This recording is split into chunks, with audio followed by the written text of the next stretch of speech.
The 13-kilometre western walk is broadly divided into two halves. The first a pleasant stroll through the vast grounds of the Summer Palace and around the Kunming lake.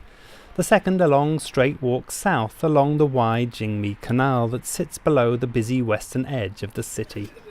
I arrived at the Beijing men's subway station before 8, paid my 30 RMB entrance ticket and started to explore the Summer Palace before the hordes of tourists descended.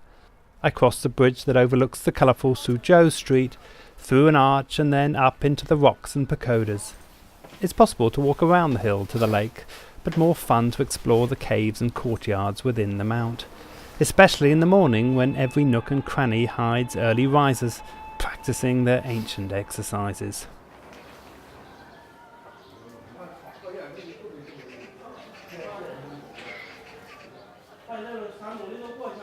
The palace has its roots back in the Jin dynasty, where the first structure was built. Through the last century it's been shaped and rebuilt several times, with the Empress Dowager Cixi reportedly embezzling money bound for the Chinese Navy to reconstruct it as her own palace, after it had been ravaged twice by foreign forces.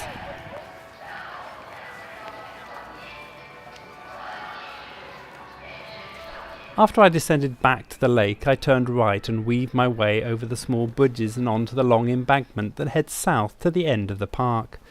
I spotted rare migrating birds that use the lake to rest, pointed out by large groups of bird watchers congregating at the water's edge. I spent around 4 hours exploring before starting along the canal. It's probably a good idea to take a break and have something to eat and drink, enjoying the lake views, as a walk from this point onwards feels more remote.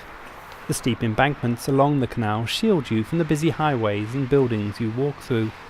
It's a surreal experience, but if you stick to the path along the canal, you feel quite isolated from the city.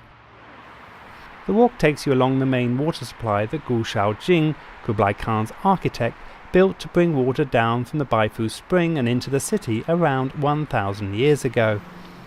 If you try it, and you're not hiking along the west bank, be sure to cross before the water branches off to the Nanchang River. This alternative route will take you through the Zheju Park and the zoo before arriving in the northern city moats.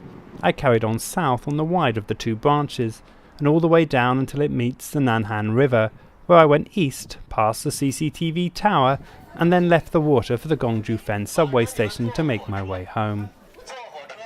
I spent around 8 hours on the walk, but much depends on how much time you want to explore the Summer Palace grounds.